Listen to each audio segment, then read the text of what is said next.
যে কোনো উপোসে বা ফাস্টিংয়ে, পুজো পার্বণে, আজকে যেমন শিবরাত্রি, এইভাবে করুন সাবু মাখা। অসাধারণ স্বাদের সাবু মাখা সবাই জানেন, তবে যারা নতুন গৃহিণী, নতুন বিয়ে করেছে, শিবরাত্রি নতুন করছে, তাদের জন্য উপস্থাপন করলাম এই সাবু মাখা।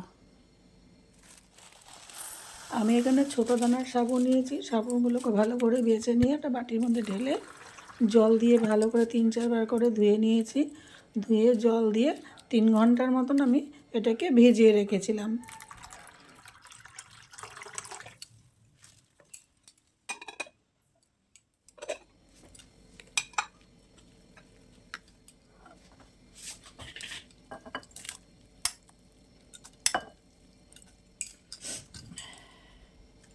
দিয়ে দিচ্ছি কাঁঠালি কলা। একটু নরম করা হলেও কোনো অসুবিধা নেই।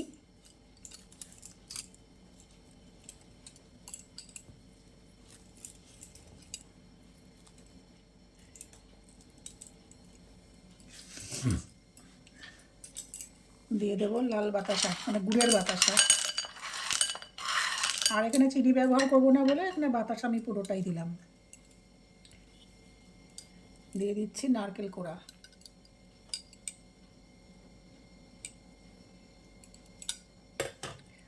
আগে এগুলো এখন আমি একটু মেখে নেব। এরপর এর মধ্যে দিয়ে দেবো আমি গুঁড়ো দুধ, পাউডার মিল্ক দিয়ে দেবো।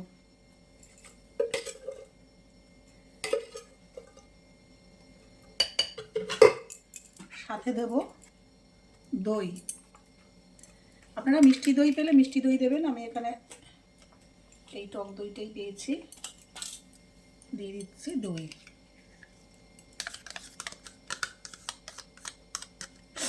দইটাও কম বেশি আপনারা করতে পারেন। আর এখানে আমি বাতাসা ব্যবহার করেছি। বাতাসার ব্যবহারে আপনারা বোতলে যদি চিনি চান, চিনিও ব্যবহার করতে পারেন। তবে এই গুড়ের লাল বাতাসাটা দিলে টেস্টটা অনেকটাই ভালো হয়। এটা হাত দিয়ে আবার খুব ভালো করে মেখে নেবেন।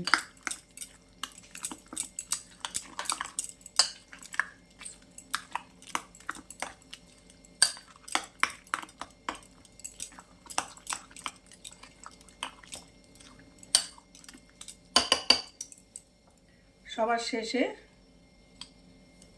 একটু ব্ল্যাক সল্ট বা একটু সন্ধ্যব লবণ এর মধ্যে দিয়ে দেবেন, মানে রক সল্ট বা ব্ল্যাক সল্ট।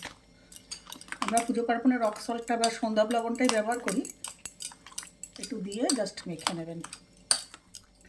সবার শেষে দিয়ে দেবো কিশমিশ আর কাজু। আপনারা ইচ্ছা করলে অন্যান্য ফল ও ড্রাই ফ্রুটসের সঙ্গে মিশাতে পারেন, তবে কিশমিশ কাজু ছাড়া অন্য কিছু এর মধ্যে ভালো লাগে না।